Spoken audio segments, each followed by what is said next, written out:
Hello everyone, welcome to my channel. आज हम पढ़ने जा रहे हैं 11 फरवरी के करंट अफेयर्स, जो कि आपके वनडे एग्जाम्स जैसे एसएससी, सीजीएल, सीपीओ, एनटीपीसी या आरआरबी जैसे एग्जाम्स में पूछे जाते हैं। ठीक है, तो स्टार्ट करते हैं। ये आज का हमारा पहला क्वेश्चन है। तो क्वेश्चन में पूछा गया है कि इनमें से कौन सी स्टेटमेंट सही है। पहली स्टेटमेंट है कि एस किशोर जो हैं उनको एसएससी का नया चेयरमैन नियुक्त किया गया है। दूसरी स्टेटमेंट है कि एसएससी एक कॉन्स्टिट्यूशनल बॉडी है।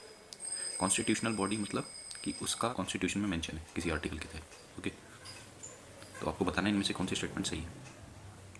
ऑप्शन है केवल एक, केवल दो, दोनों सही या दोनों गलत।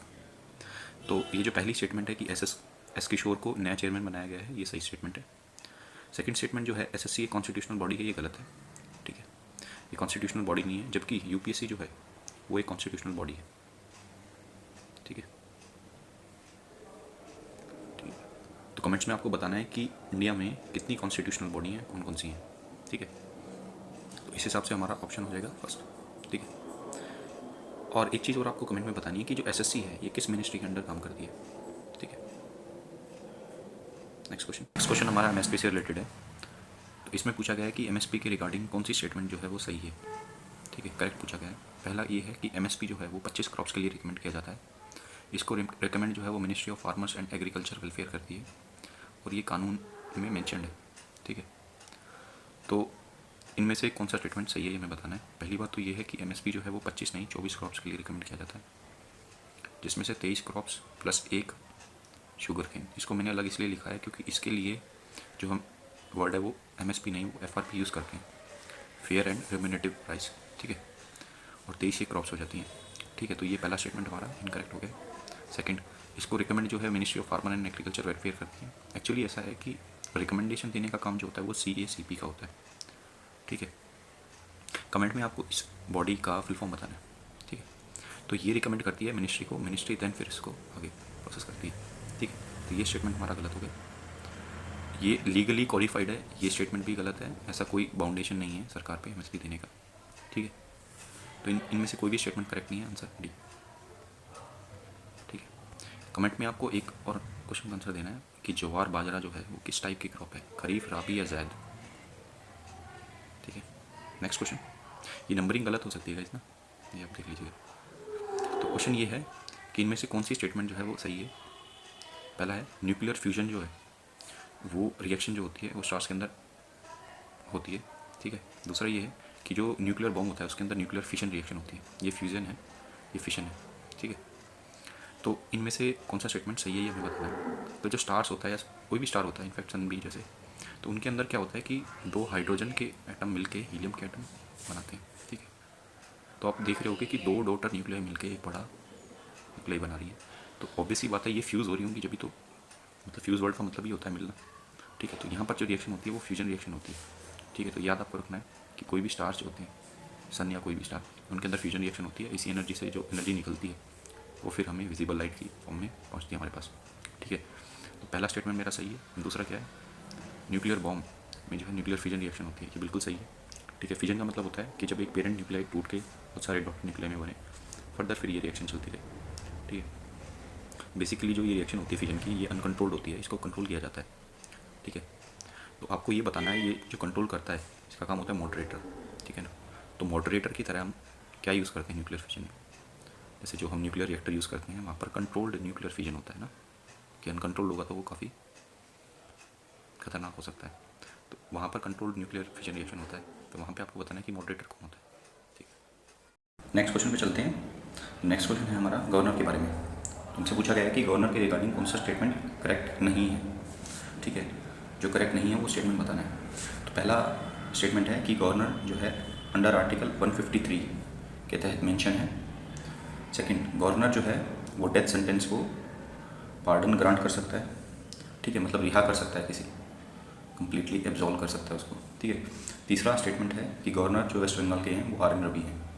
ठीक है, तो थर्ड जो स्टेटमेंट है ये तो गलत है क्योंकि ये जो गवर्नर हैं ये जगदीप धनखड़ है। ठीक है, ये करंट में था तो इसलिए ये दिया गया है। ठीक है, सेकंड स्टेटमेंट है कि गवर्नर पार्डन ग्रांट कर सकते हैं डेथ सेंटेंस को। ये स्टेटमेंट बिल्कुल गलत है क्योंकि डेथ सेंटेंस को पार्डन ग्रांट करने का right only and only president को है इंडिया में। ठीक है, जो गवर्नर है वो कम्यूट कर सकता है डेथ सेंटेंस को, पार्डन नहीं कर सकता, ठीक है। तो ये भी हमारा स्टेटमेंट गलत हो गया। फर्स्ट स्टेटमेंट है अंडर आर्टिकल 153 गवर्नर के बारे में मेंशन है, ये बिल्कुल सही है। तो पहला स्टेटमेंट सही है, सेकंड और थर्ड गलत। पूछा क्या गया है? गलत, ऑप्शन सी, ठीक। नेक्स्ट क्वेश्चन पूछा गया कि इनमें से कौन सा स्टेटमेंट सही है। इथेरियम जो कई बार न्यूज़ में दिखाई देता है वो एक क्रिप्टोकरेंसी है। ब्लॉकचेन टेक्नोलॉजी में अगर कोई लेजर ऐड हो जाता है तो उसको बदला नहीं जा सकता। आरबीआई की खुद की डिजिटल करेंसी है। करेक्ट स्टेटमेंट हमें बताना है। तो पहला जो स्टेटमेंट है कि इथेरियम एक क्रिप्टो करेंसी है, ये बिल्कुल सही है। ब्लॉकचेन टेक्नोलॉजी में लेजर जो अगर ऐड कर दिया जाए तो वो बदला नहीं जा सकता। इसको मैं अभी जस्ट नीचे डायग्राम के आपको बताऊँगा। आरबीआई की अपनी एक डिजिटल करेंसी है, ये गलत है, ठीक है। इंडिया कोई क्रिप्टो करेंसी डिजिटल करेंसी को भी तक सपोर्ट नहीं करता है, ठीक है। हालांकि अभी इस साल के बजट में बताया गया है कि इंडिया का अभी आने वाले टाइम में एक इंडिया की खुद की एक डिजिटल करेंसी होगी, ठीक है। एनीवेज, तो हमसे पूछा गया है कि कौन सा स्टेटमेंट सही है। तो पहले हम इस सेकंड स्टेटमेंट को एनालाइज करेंगे। तो देखो ब्लॉकचेन कैसे काम करता है कि जैसे मान लो ये मेरा कोई यूज़र है, ठीक है। इसने कोई ट्रांजैक्शन के रिगार्डिंग कोई रिक्वेस्ट भेजी, ठीक है।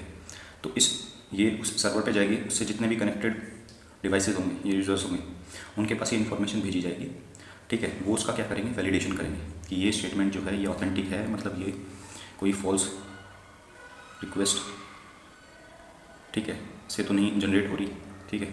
तो उसको वैलिडेट करने के बाद वो वेरीफाई होगी। वेरीफाई होने के बाद एक लेजर क्रिएट हो जाएगा, ठीक है। ये बॉक्स जो देख रहे हो आप, इसको बेसिकली लेजर बोला जाता है। इसमें वो इन्फॉर्मेशन स्टोर होती है।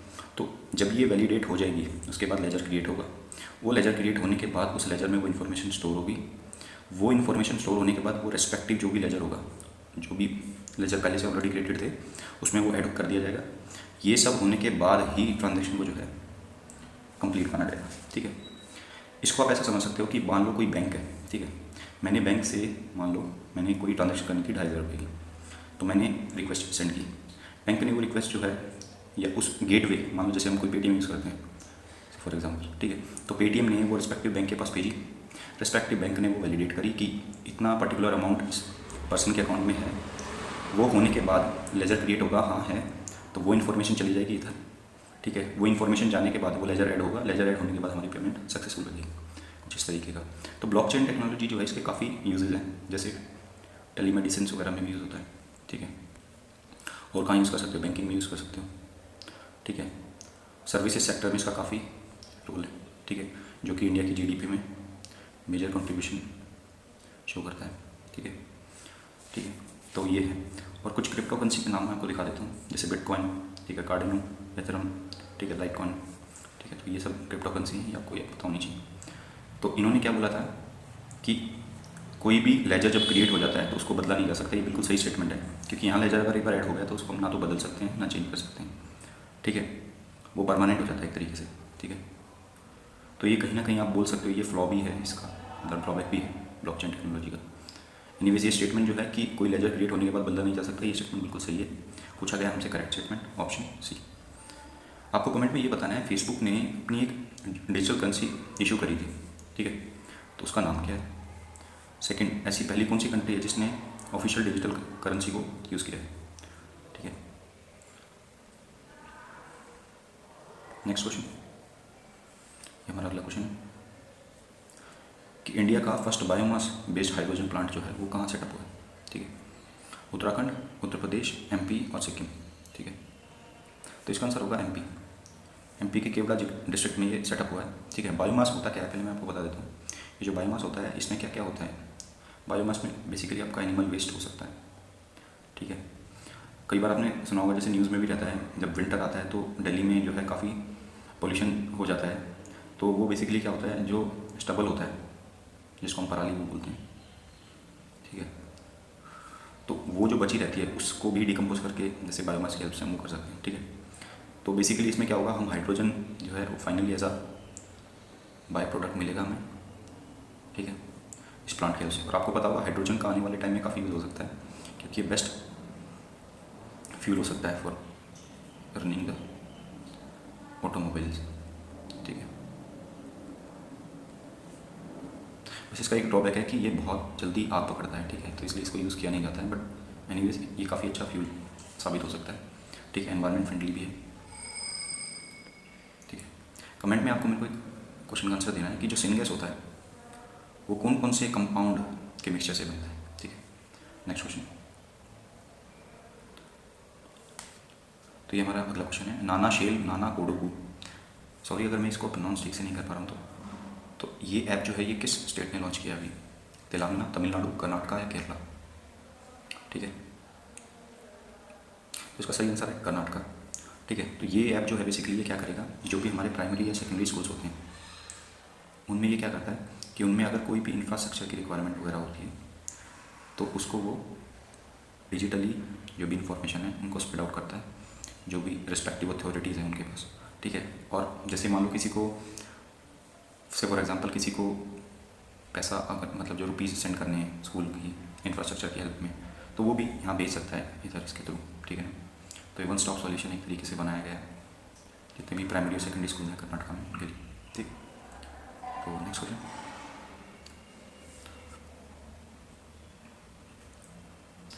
तो ये क्वेश्चन बेसिकली हमने इसलिए लिया है क्योंकि अभी आपने सुना होगा कि इंडोनेशिया जो है वो भी आने वाले टाइम में राफेल जेट्स की बिडिंग कर रहा है, ठीक है। तो इसलिए क्वेश्चन लिया गया है, ठीक है। हर दिन हम एक मैपिंग का क्वेश्चन लेते हैं, तो इसके रिगार्डिंग हमने ये लिया।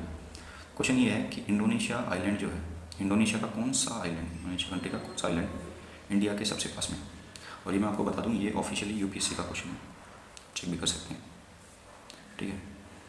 तो अभी इसको हम मैप से समझेंगे। जैसे ये पूरा इंडोनेशिया है, इंडोनेशिया एशिया कॉन्टिनेंट का पार्ट है, और टू बी प्रिसाइज ये साउथ ईस्ट एशिया का पार्ट है, ठीक है ना। इंडिया साउथ एशिया में आता है और ये साउथ है, ये ईस्ट है, तो इधर साउथ ईस्ट एशिया का पार्ट है, ठीक है। तो ये पूरा इंडोनेशिया है, काफ़ी सारे आइलैंड्स से मिलकर बना हुआ है, ठीक है। इधर आप देख रहे होंगे तो इसका ईस्टर्न मोस्ट जो आइलैंड है वो है न्यू गिनिया, ठीक है।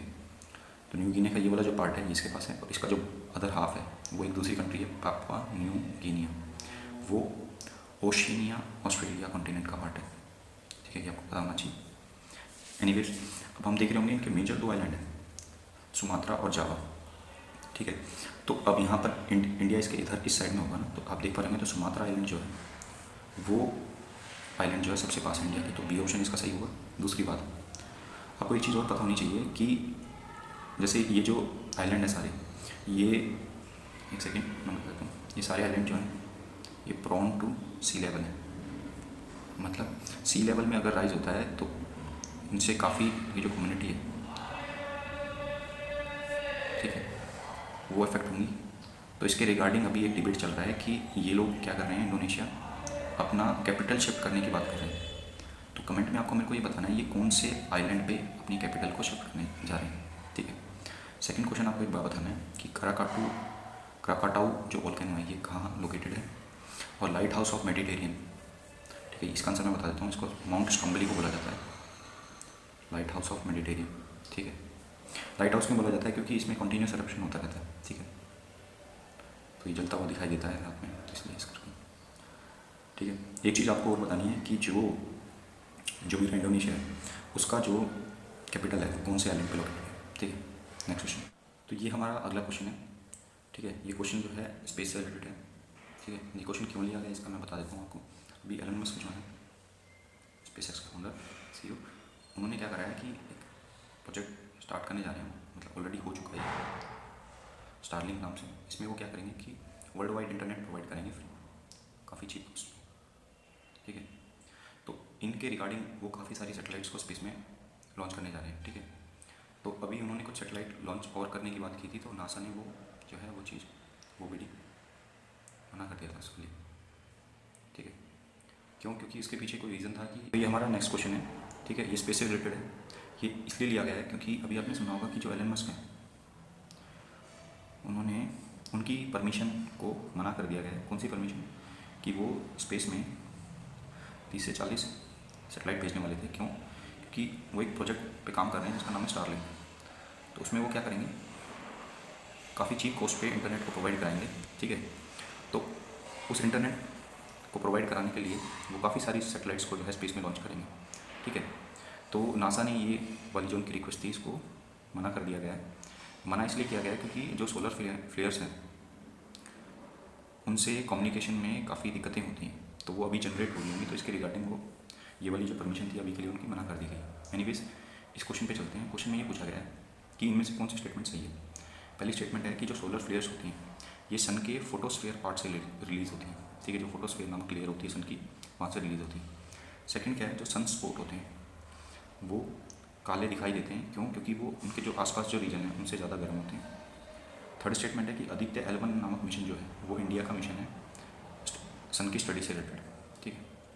मैं एक बार चेक कर लेता हूँ। यस, तो एक बात मैं आपको बता दूँ कि जो ये पहली स्टेटमेंट है, ये पहली स्टेटमेंट गलत है। क्यों, क्योंकि जो सन का एक से ये देख पा रहे होगे सन की लेयर का डायग्राम है, सबसे पहले आती है कोर, उसके बाद आता है रेडिएटिव जोन, फिर आता है कन्वेक्टिव जोन, देन आता है फोटोस्फीयर, देन क्रोमोस्फीयर और लास्ट में आती है कोरोना, ठीक है।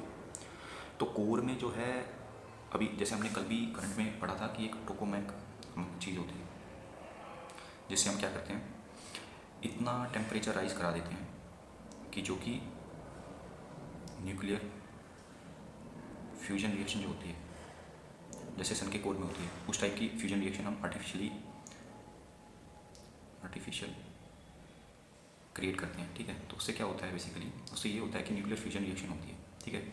तो न्यूक्लियर फ्यूजन रिएक्शन से हीट जनरेट होती है, उस हीट को ट्रैप किया जाता है, उस हीट को ट्रैप करने के बाद उससे जो है स्टीम को रोटेट करा के इलेक्ट्रिसिटी प्रोड्यूस कराई जाती है, ठीक है। तो इसमें क्वेश्चन में जैसे ये पूछा गया है कि जो सोलर फ्लेयर्स होती हैं वो फोटोस्फीयर से जनरेट होती हैं, ठीक है। तो मैं पहले बता दूं, जो सोलर फ्लेयर्स होती हैं जो आउटर की सन की सबसे बाहर वाली लेयर होती है वहाँ से जनरेट होती है, मतलब कोरोना से जनरेट होंगी, ठीक है। ये सोलर फ्लेयर बेसिकली क्या होती है, इनमें काफ़ी ज़्यादा अमाउंट में एनर्जी जो होती है वो रिलीज़ होती है। एनर्जी कैसे रिलीज़ होती है भाई, एनर्जी ऐसे रिलीज़ होती है कि ये कोर होती है, यहाँ पे सबसे ज़्यादा टेम्परेचर होता है मिलियंस में, यहाँ से जो टेम्परेचर है hot body to cold body आपने सुना होगा हीट का ट्रांसफर होता है, ठीक है। तो ये रेडिएटिव जोन जो है जैसे एक आपने सुना होगा 3 तरीके से हम हीट को ट्रांसफ़र कर सकते हैं, through conduction, through radiation, through convection. तो यहाँ रेडिएशन के थ्रू इसलिए रेडिएटिव ट्रांसफ़र होगा हीट का, कन्वेक्टिव जोन में आएगी, फिर फर्दर ट्रांसफ़र होगा हीट का फोटोस्फीयर, फोटोस्फीयर से फिर फर्दर ट्रांसफ़र, ऐसे करते करते कोरोना से ये इजेक्ट होते हैं, ठीक है। इसके लिए एक वर्ड भी यूज़ करा जाता है, कोरोनल मास इजेक्शंस, ठीक है। तो वो बेसिकली कोरोना से जनरेट होते हैं, रिलीज़ होते हैं, ठीक है। तो पहली स्टेटमेंट जो है वो हमारी गलत होगी। सेकंड स्टेटमेंट, सन स्पॉट जो हैं वो काले दिखाई पड़ते हैं, क्यों, क्योंकि वो आसपास के रीजन से गर्म होते हैं। तो मैं आपको एक बात बता दूं कि ये जो स्टेटमेंट है ये गलत है, क्यों, क्योंकि सन स्पॉट काले दिखाई पड़ते हैं क्योंकि वो आसपास के रीजन से ठंडे होते हैं, ठीक है। कभी आप एक एक्सपेरिमेंट करना कि जो चाय है जब वो गर्म होती है उसका कलर कैसा होता है, जब वो ठंडी हो जाती है तो उसका कलर कैसा होता है। ठंडी होने के बाद उसका कलर जो है वो डार्क दिखाई पड़ता है या पहले के कंपैरेटिवली लाइट दिखाई पड़ता है, ये आप ट्राई करना कभी, ठीक है। तो सेकंड स्टेटमेंट हमारी गलत। Third statement, Aditya L1 mission of India is related to sun, ये बिल्कुल सही है, 2020 में ये डिसाइड किया गया था, हालांकि अभी तक ये हुआ नहीं है, ठीक है। करेक्ट पूछा गया, थर्ड स्टेटमेंट सही है, इस और करेक्ट। शायद मैंने ऑप्शन जो हैं वो गलत दे दिए, नहीं ये मैंने लास्ट में सही लिखा हुआ है, ये काट दीजिएगा, ये ऑप्शन है ओनली 3, तो ये मेरी सही हो जाएगी, ठीक है। एक चीज़ मैं और आपको बता देता हूँ, देख सकते हैं कि जो सोलर फ्लेयर्स होती हैं उनसे जब वो, जैसे ये मेरा सन है, देख सकते हैं, ये मेरा सन है, ये मेरी अर्थ है, ठीक है। अर्थ के बाहर अपना एक मैग्नेटोस्फीयर रीजन होता है, ठीक है, आपने पढ़ा हुआ नॉर्थ पोल साउथ पोल वाला, ठीक है, जो ज्योमेट्रिक नॉर्थ पोल और साउथ पोल होते हैं, ठीक है ना। तो यहाँ से ये सोलर फ्लेयर्स निकलेंगे, ठीक है। ये अर्थ का जो मैग्नेटोस्फीयर है इनको, इन सोलर फ्लेयर्स को अंदर आने से रोकता है। तो जब ये दोनों रिएक्ट करती हैं तो इनसे काफ़ी रिएक्शन से आयंस वगैरह एक्सचेंज होता है, ठीक है, रिलीज होती हैं, तो उनसे काफ़ी बढ़िया लाइट जनरेट होती है। वो लाइट हमें पोलर रीजन्स में काफ़ी अच्छी दिखाई पड़ती है क्योंकि वो सबसे पास होते हैं उधर से, ठीक है, मतलब नॉर्थ पोल और साउथ पोल के पास होते हैं वो, तो वहाँ पे हमें काफ़ी अच्छे तरीके से वो दिखाई पड़ती है, जैसे नॉर्वे और स्वीडन वगैरह में। तो उनको क्या बोला जाता है ये आपको कमेंट में बताना है, ठीक है। नेक्स्ट क्वेश्चन,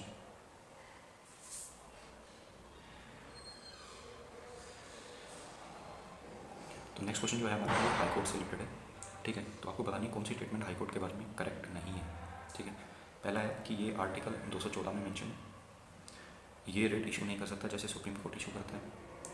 जो हाई कोर्ट के जज हैं वो अपनी सैलरी भी प्लस पेंशन भी सेंट्रल गवर्नमेंट से ड्रॉ करते हैं, ठीक है। और यहाँ पर मेरा सेंट्रल गवर्नमेंट का मतलब ये नहीं है कि सेंट्रल गवर्नमेंट का मतलब है सेंट्रल गवर्नमेंट के तहत एक फंड होता है, उसको बोला जाता है CFI, consolidated fund of India, उसमें से इनकी सैलरी दी जाती है। तो ये आपको बताना है इनमें से कौन सी स्टेटमेंट सही नहीं है, ठीक है। तो पहली स्टेटमेंट जो है ये आर्टिकल 214 में मेंशन है, बिल्कुल सही स्टेटमेंट है। दूसरी स्टेटमेंट जो है कि ये इशू नहीं कर सकते रेट्स को, ये स्टेटमेंट गलत है, क्योंकि हाई कोर्ट इशू कर सकता है रेट। इनफैक्ट मैं आपको एक बात और बताऊँ कि हाई कोर्ट की जो रेट जुरिडिक्शंस है कि कहाँ कहाँ रेट जारी कर सकता है हाई कोर्ट, वो बड़ी है सुप्रीम कोर्ट से, ठीक है। ये बात आपको याद रखना, क्योंकि सुप्रीम कोर्ट केवल फंडामेंटल राइट के रिगार्डिंग रेट इशू कर सकता है। बट अगर आप हाई कोर्ट का आर्टिकल पढ़ेंगे रेट के लिए, जो कि है 224, तो उसमें साफ मेंशन है कि fundamental right plus other purposes के लिए ये इशू कर सकता है, ठीक है। एनीवेज, ये जो स्टेटमेंट है मेरी गलत होगी। थर्ड स्टेटमेंट को एक्सप्लेन मैं थोड़ा सा और एलेबोरेटली करता हूँ, ठीक है। थर्ड स्टेटमेंट में क्या है कि हाई कोर्ट का जो जज है और ये सुप्रीम कोर्ट है, तो सुप्रीम कोर्ट का जो जज होगा उसकी salary consolidated fund of India से दी जाएगी, सैलरी प्लस पेंशन, ठीक है। और ये इसलिए दिया जाता है ताकि उनकी जो इंडिपेंडेंस है जजेस की वो मेंटेन की जा सके, ठीक है, क्योंकि ये जो उनकी सैलरी होती है वो इजीली डिक्रीज या इंक्रीज़ नहीं की जा सकती, ठीक है। हाई कोर्ट की जो जज है उसकी सैलरी और पेंशन के लिए अलग सिस्टम है, वो क्या है वो मैं बता देता हूँ। सैलरी जो होगी वो उसकी दी जाएगी जिस स्टेट में वो काम कर रहा है, उसके consolidated fund of that particular state.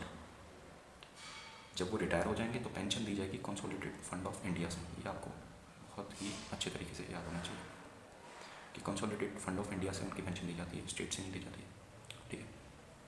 तो थर्ड स्टेटमेंट मेरी गलत हो गई। अब मुझसे पूछा गया क्या है, करेक्ट स्टेटमेंट नहीं है पूछा गया, तो 2 और 3 नहीं, बी ऑप्शन। नेक्स्ट क्वेश्चन ये पूछा गया है कि मॉनेटरी पॉलिसी कमेटी के रिगार्डिंग कौन सा स्टेटमेंट सही है। अभी आपने सुना होगा कि मॉनेटरी पॉलिसी कमेटी जो थी वो भी बैठी थी, ठीक है, उनका स्टांस था वो अकोमोडेटिव था, ठीक है। तो इसके रिगार्डिंग क्वेश्चन लिया गया, स्टेटमेंट बतानी कौन सी स्टेटमेंट सही है। पहली स्टेटमेंट क्या है कि इस कमेटी में 7 मेंबर होते हैं। दूसरी स्टेटमेंट ये है कि इस कमेटी का गठन बैंकिंग रेगुलेशन एक्ट 1949 से किया गया। सारे मेंबर इसके RBI से आते हैं, ठीक है। तो हम इनमें से बताइए कौन सी स्टेटमेंट सही है, ठीक है। तो पहली बात तो ये है, तो ये हमारा अगला क्वेश्चन है। ये क्वेश्चन मॉनेटरी पॉलिसी कमेटी के रिगार्डिंग है, ठीक है। अभी आपने सुना होगा कि ये कमेटी बैठी थी, ठीक है, तो उसके रिगार्डिंग हमने क्वेश्चन लिया, ठीक है। कमेंट में आपको एक चीज़ बतानी है कि इनका आपकी बार स्टैंड क्या था। हालांकि मैंने आंसर बता दिया है, अकोमोडेटिव है। तो आप ये बताइएगा कि अकोमोडेटिव स्टांस का मतलब क्या होता है। स्टेटमेंट पहली बताई है कि इसमें 7 मेंबर होते हैं। दूसरा स्टेटमेंट है कि इस कमेटी का जो गठन है वो बैंकिंग रेगुलेशन एक्ट ऑफ 1949 से होता है। थर्ड स्टेटमेंट ये है कि इस कमेटी में जितने भी मेंबर हैं वो सारे RBI से आते हैं। कौन सी स्टेटमेंट सही है ये बताना है आपको। तो आपको एक बात बता दूँ मैं, मॉनेटरी पॉलिसी कमेटी जो होती है इसमें 7 नहीं 6 मेंबर्स होते हैं। 6 में से 3 मेंबर और 3 मेंबर सेंट्रल गवर्नमेंट से, 3 मेंबर जो हैं RBI से, जिनमें से एक मेंबर जो होता है वो चेयरमैन होता है इस पर्टिकुलर कमेटी का, जो कि होते हैं हमारे RBI के गवर्नर, ठीक है। 2 मेंबर और होते हैं RBI से। तो पहला स्टेटमेंट गलत, all its member from RBI, ये भी गलत। तो फर्स्ट और थर्ड गलत हो गए, तो ये ऑप्शन गलत, ये ऑप्शन गलत, ये ऑप्शन आंसर सही। एक चीज़ और बता दूँ मैं आपको कि इसका फॉर्मुलेशन जो है वो इस के तहत नहीं हुआ है, इसका फॉर्मुलेशन हुआ है RBI एक्ट 1934 से, ठीक है। तो वैसे आज हमारे इतने क्वेश्चन थे, ठीक है। आई होप आपको ये सेशन अच्छा लगा होगा। अगर आपको ये सेशन अच्छा लगे तो ज़रूर हमें कमेंट करके बताएं, ठीक है। सेकेंडली, कोई भी आपका सजेशन है किसी भी प्रकार का वो आप हमें बताएं, ठीक है। श्योरली हम उस पर काम करेंगे, ठीक है। तब तक के लिए अपना ख्याल रखें।